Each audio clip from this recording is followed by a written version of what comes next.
Hello everyone and welcome back to another AFK journey video. In this video we're going to talk about Mehira. Should you be pulling her or should you be skipping her because she is out on the global server?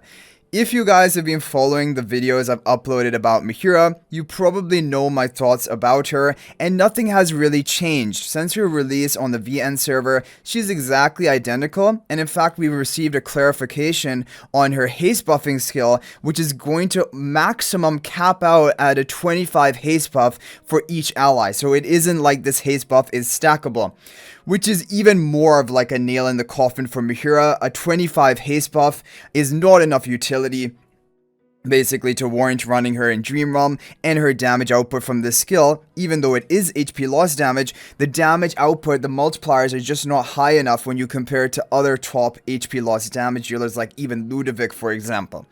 So Mehira unfortunately is not going to be meta for Dream Realm, endless bosses, or even pre-endless bosses, which leaves just two other, or actually technically three other game modes. We do have Ravaged Realm, and depending on which squad she is in, she's very likely going to be used for Ravaged Realm, because if you guys remember in the previous season, Ravaged Realm was with our hero level of 1200, basically like a super endless level of a Ravaged Realm boss content.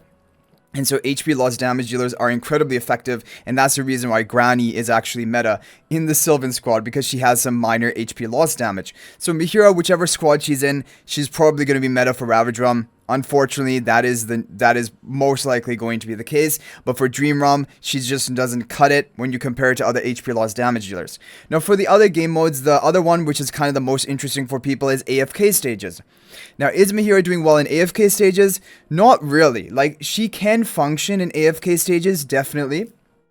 Of course, she has a Bewitch at the beginning of the battle at 2.5 second duration, not tied to her ultimate, so it can even work through an enemy Lily May ultimate, for example, interruption, for example. And then also, if she can survive long enough, which she will be able to at high upgrades because of her exclusive skill, gives her survival, then she can cast her ultimate to charm the enemies for 3 seconds on the final strike of the ultimate. But the problem is, this is not going to be enough cycling of crowd control, because Alluring Magic is on a 15-second cooldown, and her charm is going to be until she can keep charging up 1000 energy, which is going to take a while. So this is why Mehira actually has less crowd control output long-term in a match compared to even a hero like Lucy. When we look at the hero like Lucy, who is like, actually technically the most free-to-play friendly if you were playing during the Fairy Tail collab, because she was actually obtainable for free up to Mythic Plus, and that's all you need. But she has crowd control on a much, for a long term, is a 2-second stun and knock up, and it will repeat when Aquarius will also be able to re-trigger this basically ability. So this is why Lucy has more long-term crowd control over the course of a match compared to even a hero like Mehira. So where does Mehira come into play? How is she different and unique to Lucy? It is that her Alluring Mirage can be right from the beginning of the battle, and Lucy has a bit of a delay, right? And also Lucy is ultimate based. She needs to cast her ultimate before, and then after a slight delay, she will then trigger the crowd control. But when we talk about heroes who can go right from the beginning of the battle, we also have Iron. Iron has the immediate ultimate at the beginning of the match. As long as the enemy doesn't have a Lily May, he's still able to group people up.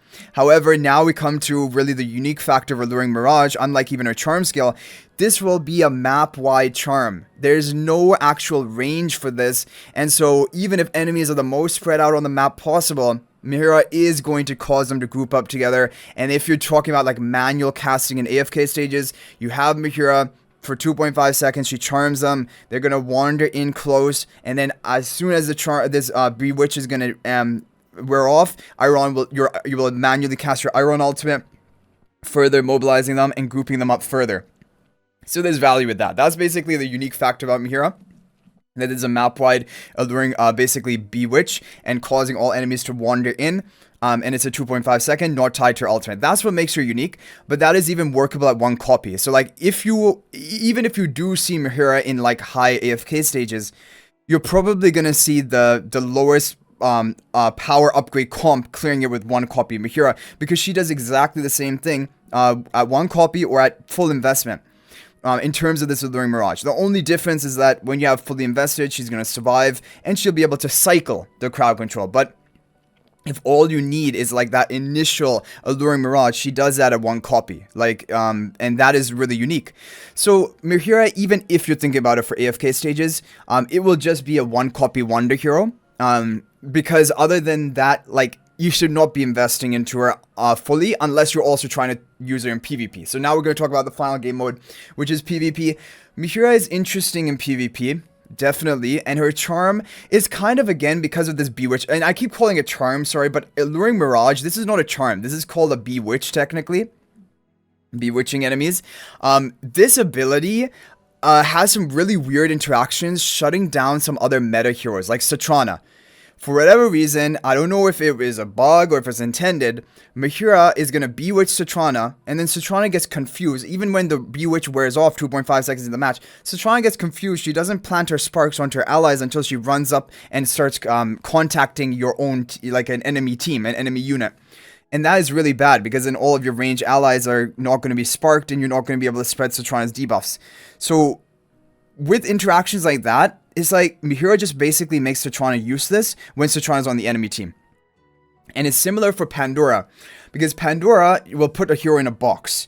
So then you would technically think that hero in the box is like not bewitchable, or even if it is bewitchable, it would wait out the duration, and the box lasts 4 seconds, right? So when it comes out of the box, it should be free to act as normal. But the bewitch is basically saved and stored for that hero in the box, that when they come out of the Pandora's box, Mehira is going to bewitch them for 2.5 seconds. So they're not going to be able to insta-ult, they're just going to be wandering around for 2.5 seconds. Now, I don't know if this is just an attack or defense, like, based interaction, but there's definitely one, there is one either on attack, on defense, or on both. There is this interaction, and that is going to shut down Pandora teams.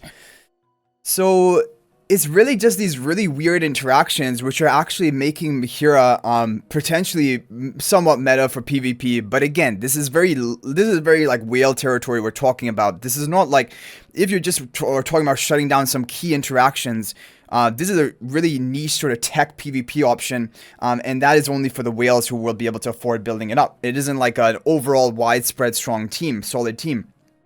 It's just to counter specific teams. Also, of course, it counters Sylvina, but Sylvina isn't even used traditionally that much in high-level PvP. However, you could, I mean, sometimes you want to protect your defense against Sylvina jumping on your Bonnie, jumping on your Satrana, and Mehira will counter that. So overall, I mean, Mehira definitely is interesting. She's still going to be a PvP niche hero, and I'm sure she's going to see PvP usage for the whales who are able to take her to Paragon 4.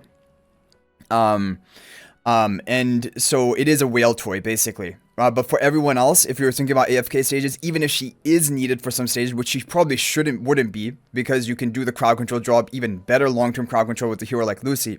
But if you do need her for whatever reason, it will be perfectly workable at one copy. And for Dream Realm, no usage. The numbers are not high enough. The buff is not high enough. But for Ravaged Realm, she is going to be meta. And again, for the whales who want to have the top scoring all Ravaged Realm teams, they will want to at least Supreme Plus her, and maybe even Paragon upgrade her. But yeah, that's basically going to be it about Mehira. She is a skip for the vast majority of the player base. And even if you really, really want to just get her on your account, you can get that one copy. It will probably help you somewhat for AFK stages when you need to use her. But like I said, you shouldn't need to use her at all, and she could be a complete skip, not even a one copy. Like for example, if you have other bigger priorities and you don't want to get one copy of her, there's no need to get one copy of her. I'm saying if you want her for whatever reason, photo booth meta, or you want her just to have all the heroes one copy at least on your account, and also you want to use her in AFK stage at one copy, then you can get her. But like, you do not need her. Like I said, Lucy is going to do her job, and actually arguably better in most cases. So anyway guys, that is going to be it for the breakdown of Mehira. Hopefully this is helpful. If you are going to pull, good luck on your pulls. Hopefully you can dodge pity and get some good rates overall. And let me know your guys' thoughts about Mehira in the comments section and your plans. But thanks for watching. If you're not already a member of my AFK Journey Discord server, please join that. There's a link to that in the description of this video. Also, if you're thinking about making a purchase in AFK Journey, please use my affiliate link for the official Firelight store. There is a link to that in the description of this video and a pinned comment. This is the best way you can support me and also gain 5% bonus dragon crystals on your purchase. So thanks for watching. I'll hopefully see you in the next video. And until then, everyone, peace out for now.